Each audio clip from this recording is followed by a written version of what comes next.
E boa tarde, bom dia ou boa noite, queridos alunos. Muitos de vocês me conhecem, meu nome é Silvio, tá? Então, assim, nós estamos aqui gravando, né, essa aula de soroterapia em pacientes pediátricos graves.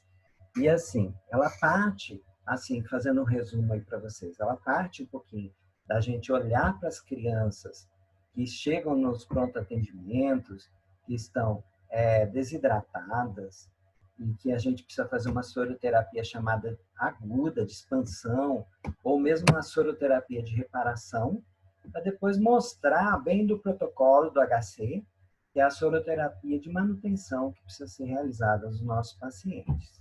Tá? Nós sabemos que as principais causas que levam à necessidade de crianças em que elas precisam receber uma soroterapia endovenosa ou intravenosa é relacionada a diarreias agudas. Ao longo da história da medicina, a diarreia aguda ocupou assim, causas de mortes em várias crianças, e a diarreia aguda é algo assim, muito importante para que a gente saiba manusear isso daí. Com o surgimento da soroterapia, dos sais de hidratação oral, da Organização Mundial de Saúde, houve já uma melhora da sobrevida dessas nossas crianças.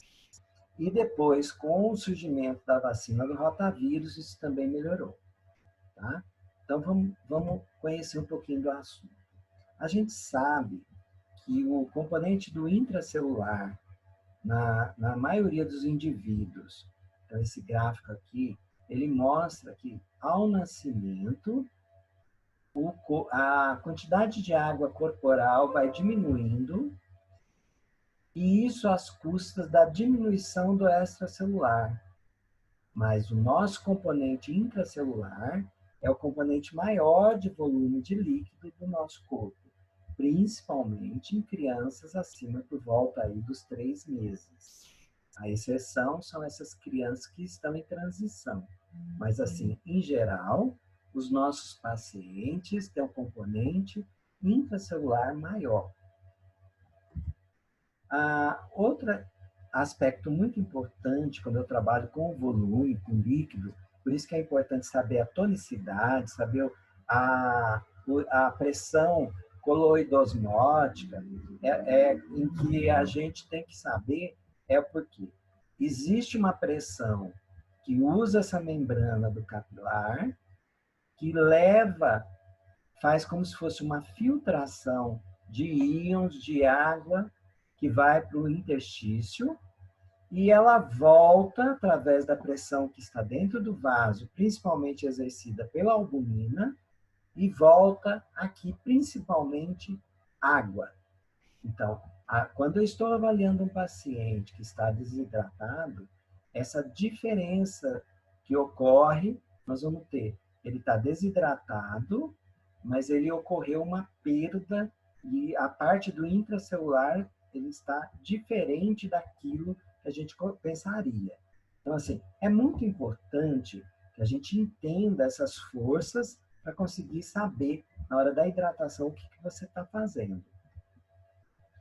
Esse artigo da Sociedade Brasileira de Pediatria, 2017, ele foi realizado pelo professor Mauro. Ele trabalha um pouquinho a interface da diarreia aguda, e eu estou pegando aqui a interface mais do tratamento. Né?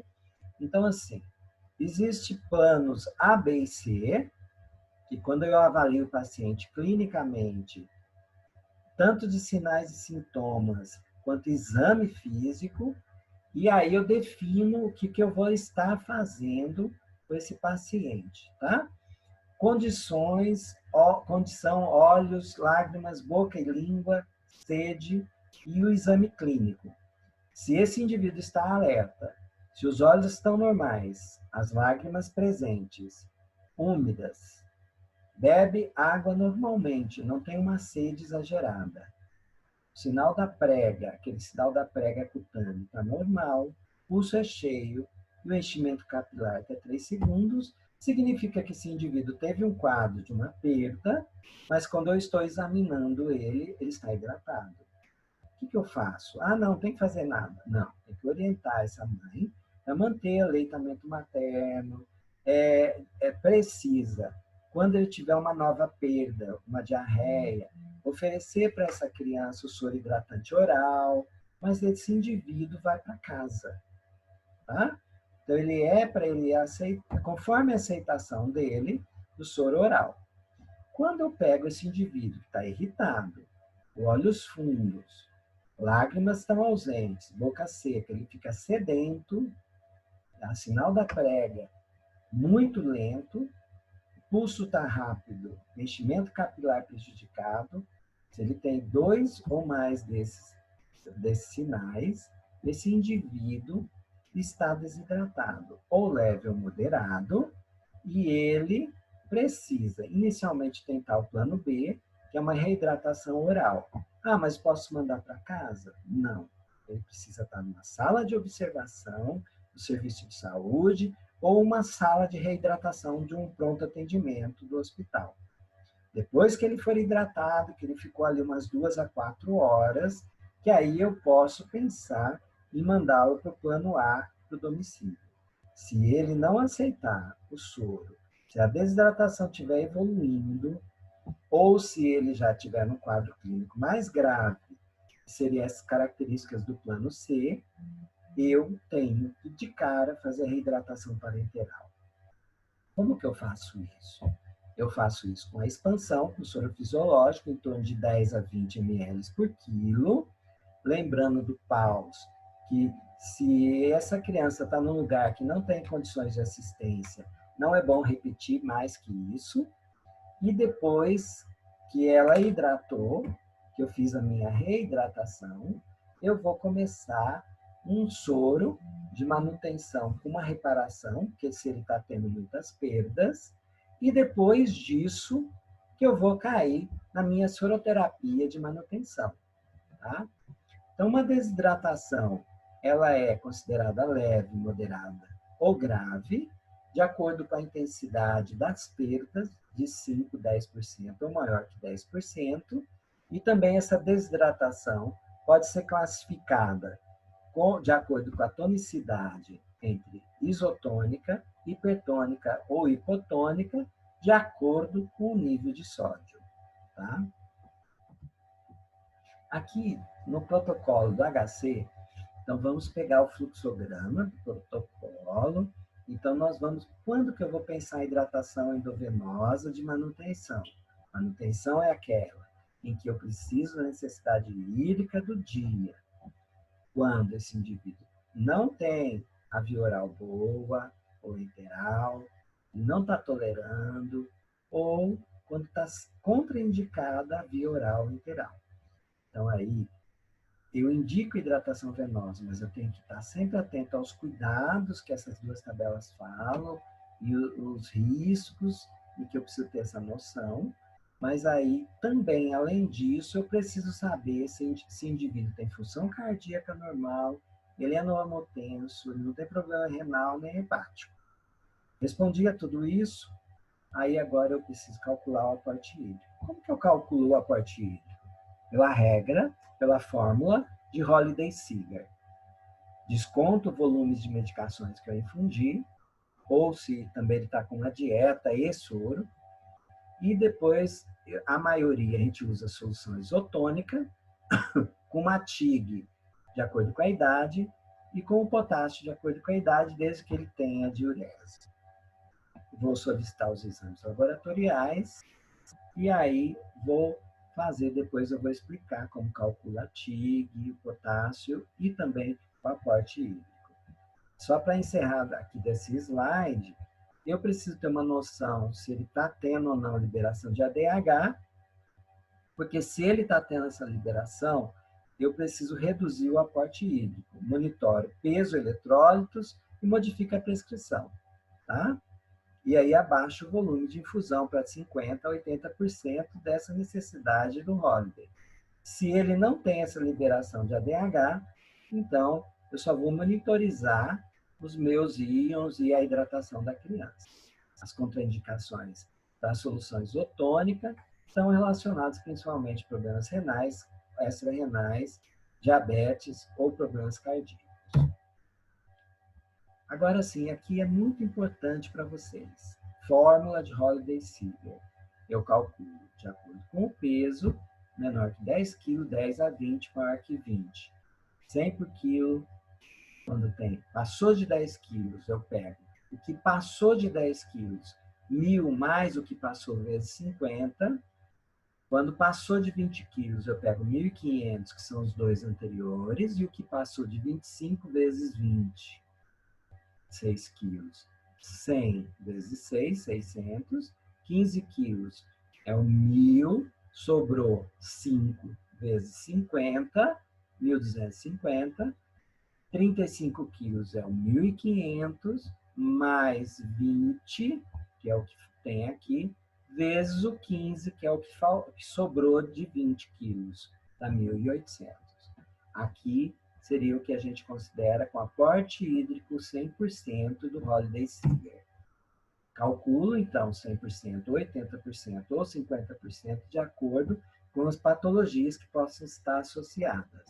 Solução isotônica, soro fisiológico 0,9%, se eu não conhecer o sódio sérico, ou se ele estiver menor que 138, ou mesmo entre 138 e 144 ainda posso usar o fisiológico a 0,9, porém, alguns casos me exigem que eu já use o 0,45.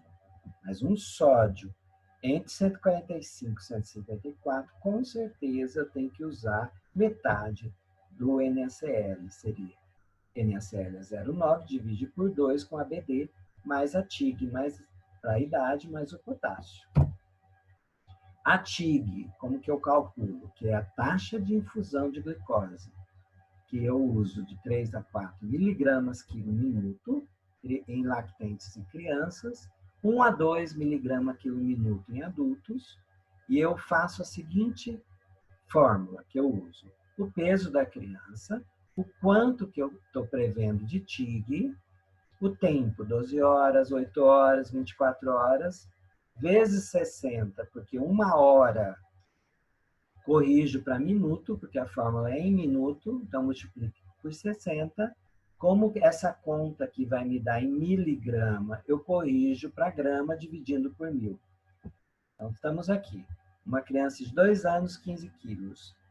15, vou pôr uma TIG de 3, fazendo a conta para 24 horas, multiplico por 60, porque minutos, divido por 1.000, para correção de miligrama para grama, nós temos, então, uma quantidade de 65 gramas aproximadamente, 64,8. Cada solução tem uma quantidade de glicose. Normalmente, em soros, a gente acaba usando mais frequentemente a soro glicosada a 50%. Faço regra de 3 e calculo quanto de volume em ml.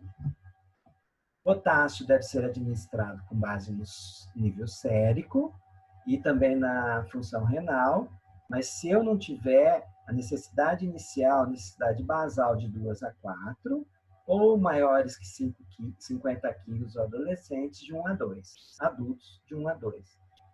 A solução mais usada é a Cassélia 10%, que tem 1,34 mecs de potássio para cada ml. Então, vamos lá. Criança de 2 anos, 15 quilos, 3 mecs, vezes 15, 45, dividir por 1,34, eu tenho 33,6 ml no dia, 24 horas. Um lactente de 6 quilos, com TIG de 3, dá 52 ml, um potássio de 3, 13,4, desconto o volume de aporte hídrico, menos o da glicose, menos do KCl, eu vou ter esse meu soro para usar em 24 horas. Se eu fosse fazer para 12, depois que eu cheguei aqui, divide tudo por 2. Mas o meu volume para correr em 24 horas é 600, divide por 24, dá 25 ml horas, que é igual 25 microgotas por minuto. Se eu dividir isso por 3, eu tenho em gotas por minuto. Tá? Isso daqui é o exemplo que está lá no fluxograma de vocês, que ele é praticamente o exemplo que eu fiz agora há pouco aí com vocês. Situações clínicas especiais, como lise tumoral, hiperidratação. Quando a gente estava fazendo holiday, uma criança menor, ela é o dobro da lise tumoral. Ou, em metro quadrado, em torno de 2.000 a 3.000 ml por metro quadrado. Outra maneira de usar a soroterapia por metro quadrado.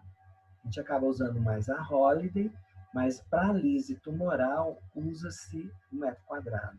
Vocês conseguem o metro quadrado das crianças através de fórmulas de acordo com a idade, altura, peso, e aí vocês conseguem fazer o cálculo da superfície corporal. E pacientes com disfunção renal cardíaca, considerar o diurético ou mesmo esse balanço hídrico rigoroso, diminuir o volume de infusão e ficar de olho na tonicidade, principalmente relacionada ao sódio, porque aí a solução isotônica é contraindicada. O paciente criticamente enfermo, necessidade de fluidos vai ser variáveis. Ele está chocado?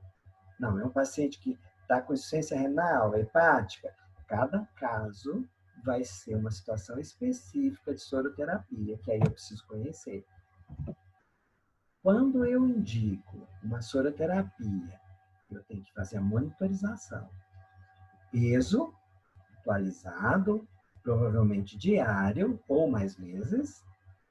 Avalio comorbidades, renal, cardíaco, outros problemas críticos, aumenta ou diminui o volume de infusão. A minha soroterapia prescrita cada 12 horas, se eu prescrever 24, cada 12 horas eu tenho que reavaliar minuciosamente essa criança. Exames laboratoriais, como íons e glicemia, pelo menos uma vez por dia ou mais vezes, depende das patologias. O balanço hídrico rigoroso cada 12 horas, reavaliações a cada 12 horas ou menos, situações reavaliações, né, que eu acabei de falar, situações especiais que vão exigir monitorização mais rigorosa. Essa bibliografia, vocês vão ter aí acesso para poder estudar, e eu estou propondo também um caso clínico para vocês resolverem, e também 3 exercícios que são atividades que caem a nível de PSU, para vocês tentarem fazer e exercer o uso aí da soroterapia. Eu queria agradecer a vocês, que vocês possam tirar as dúvidas depois através do chat, tá bom, gente?